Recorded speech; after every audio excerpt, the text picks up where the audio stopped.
안녕하세요. 베블리오테카입니다. 오늘은 비아에서 출간된 잃어버린 언어를 찾아서라는 책을 소개해드리겠습니다. 저자는 2014년 타임지가 선정한 전 세계에서 가장 영향력 있는 100인 중 한 명으로 꼽힌 바 있는 바바라 브라운 테일러입니다. 그럼 지금 바로 시작해볼까요? 바바라 브라운 테일러는 이 책 들어가면부터 현대, 특히 북미 교회가 죄, 참회, 구원 같은 단어를 점점 꺼리게 된 추세를 지적합니다. 이는 전통적으로 교회에서 흔히 쓰이던 이 단어들이 요즘에는 낡았다, 너무 정죄적이다 이런 느낌으로 다가와서 결국 오늘의 교회 안에서는 이런 단어의 사용을 가급적 자제하거나 아예 은혜만 강조하고 넘기는 경향이 있다는 지적으로 연결되고 있는 것이었죠. 그렇다면 그런 추세 속에서 이 책의 독특성, 즉 공헌은 저자가 그래도 죄를 외쳐야 한다라는 식의 무대뽀 강변을 한다기보다는 왜 우리는 이 죄라는 말을 결국 어떤 식으로 스스로 던져버리게 된 걸지 그 참된 의미의 탈색의 역사를 역사적 문화적 맥락을 바탕으로 자세히 해설하면서도 또한 그들이 그렇게 함으로써 실제로 얻은 것은 즉 이런 용어를 덮어버림으로써 얻은 결과는 결국 은총이라는 말의 힘마저 상실케 해버린 것이었음을 말해주고 있단 거였죠. 그래서 우리는 어떻게 이 잃어버린 언어들이 빛바랜 자리들을 회복할 수 있을지 그 추적의 여정을 밟아보는 기획을 이 책을 통해 시연해 볼 수 있는 거라고 할 수 있겠고요.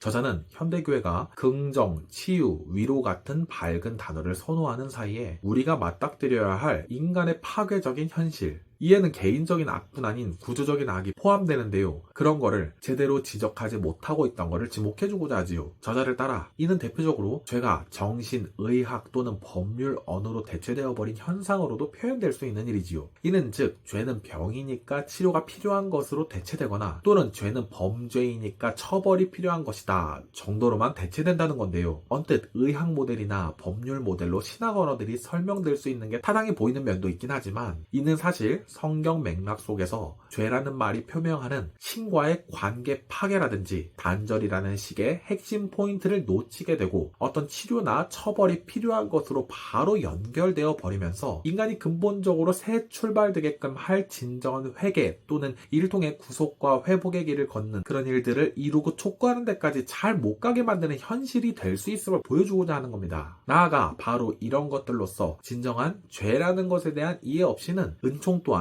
무의미한 이야기가 된다는 것으로 우리가 이렇게 성서적 신학적 맥락을 바탕으로 한 죄에 대한 이해가 없고 제대로 직면치 못할 시에 바로 우리는 이미 용서받았잖아, 그럼 된 거잖아, 이렇게 빠르게 이 과정을 넘어가 버리고 삭제시키게 되게끔 할 수 있는 것이 된다는 겁니다. 한국교회의 상황을 생각해보자면 도리어 우리네 교회 상황에서는 좀 더 죄가 오히려 강조되고 있어 보이는 듯 하다고도 여겨지는데요. 그러니까 실은 우리네 교회에서는 죄라는 말이 남용되는데 그 방향은 어쩌면 남을 정죄하거나 위협하는 도구로 쉽게 치우쳐지고 또 이걸 하면 죄, 하지 않으면 죄 이렇게 편협하고 단순하게만 정리되고 있는 양상이 이루어지고 있는 걸로 보여서요. 말하자면 저자가 다루는 그 논의 배경에 아직 그 상황까지 오지도 못한 걸로 여겨진다 할까요? 그렇다면 이 또한 즉 죄에 대한 제대로 된 정의나 언어 손상의 현 주소를 모른다면 이런 정황 속에서는 은총이나 구원에 관한 이야기가 제대로 이루어질 수 없는 것도 당연한 결과겠죠. 그렇게 죄에 대한 무대뽀식의 강조에서 갑자기 예수 믿고 천국 가서 모든 문제 자동 해결 이렇게 가는 건 상당히 피상적으로 죄도 그리고 결국 은총도 다 처리 포기되어 버리는 걸로 보이는 걸 테고요. 저는 저자의 언어로 표현된 죄와 은총의 연결고리가 모호해진 그런 현상은 약간 차원은 다른 방식의 패턴으로 나타나나 오늘의 우리에게도 마찬가지로 같은 결과처럼 나타나고 있음이 확인되고 있어 보였습니다.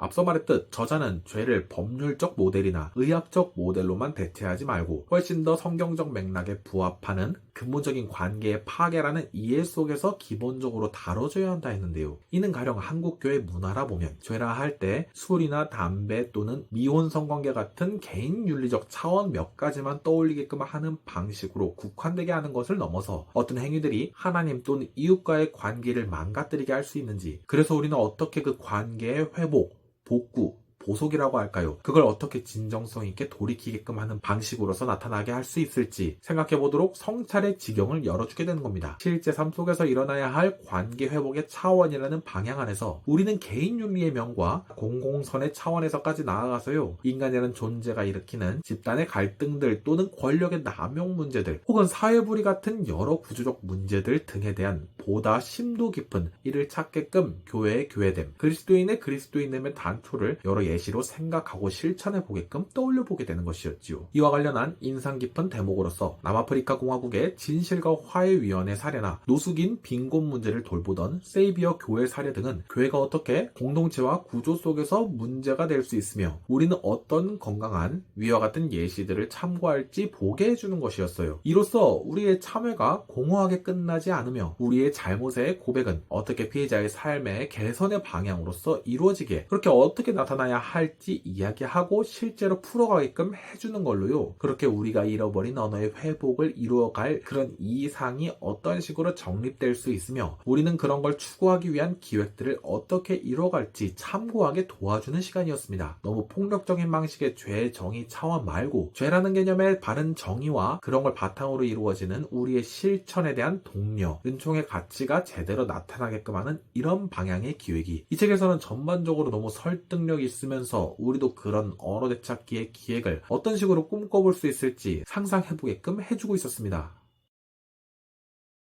저는 이 책을 읽으며 가령 죄라는 용어를 쓰고 사용하는 맥락이 죄책감의 짓눌림이 아닌 우리가 진짜로 달라질 희망을 시작하게 만드는 개념이 될 수 있음을, 죄라는 신학적 용어가 어떻게 긍정적인 의미에서의 진정한 변화로의 초대라는 개념으로서 그 가치를 잘 보여주게 할 수 있을 것인지에 대해 좀 더 풍성한 접근을 얻게 되었다는 점에서 이 책이 참 유익했습니다. 또 이처럼 죄는 기존의 우리의 논의에 따른 서술적 차원에서의 이해만으로 정리되는 것이 아니라 좀 더 우리를 형성하게 하는 차원 안에서 이 죄라는 단어가 우리를 죽이려는 단어가 아니라 오히려 우리가 지금처럼 살면 안 되는 이유를 깨닫게 해줌으로써 새로운 길을 열어가게끔 하는 희망의 초대 같은 게 될 수 있게끔 한달까요? 이렇게 신학 언어를 우리가 활용하고 얻을 수 있는 유익들로 어떤 것이 있을 수 있을지 생각해보게 해줬던 것입니다.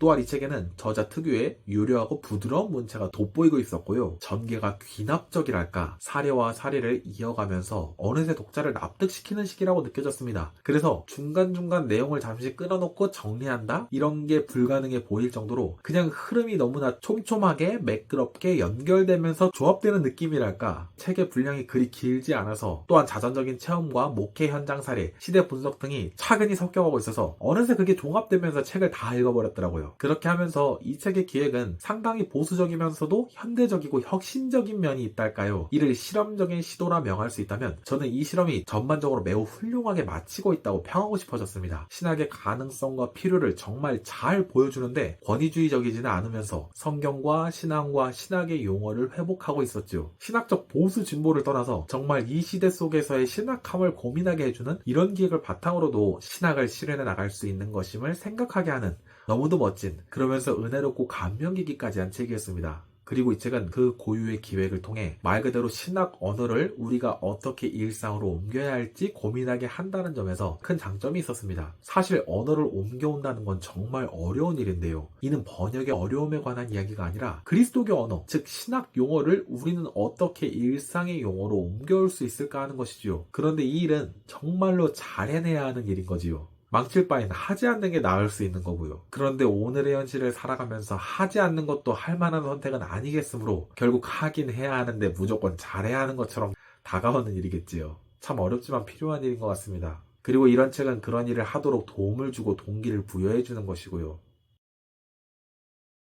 이제 오늘의 북리뷰 마무리로 슬슬 가보는데요. 특별히 책의 뒤쪽에는 부록처럼 저자와의 대담을 실어주는 대목이 있었습니다. 여기서 인터뷰 형식으로 저자의 목소리를 직접 듣는 듯한 생생함을 느낄 수 있어 그 부분도 참 좋았지요. 그 내용을 보면서 제게 저자는 말 같은 글을 구사할 뿐 아니라 글 같은 말도 구사한다는 생각이 들었고, 말을 통해 글에 대한 이야기를 들어보는 것이라 한결 그녀의 문체와 기획에 대한 이해에도 도움을 얻을 수 있었습니다. 어쩌면 저처럼 이 책을 보며 나도 언젠가 이렇게 내 신앙을 삶으로 풀어내는 글을 써보겠다 다짐하는 분들이 많이 생기실 수 있겠다 싶어졌지요. 여러분은 어떤 잃어버린 언어들을 갖고 계시는지요? 궁금해지고요. 이 책을 통해 더 풍성한 논의를 확인하고 좋은 통찰도 많이 얻어가실 수 있으면 좋겠습니다. 시청해주셔서 감사드리며 저는 다음에 또 다른 좋은 책으로 다시 찾아뵙도록 하겠습니다. 그럼 다음에 다시 만나요.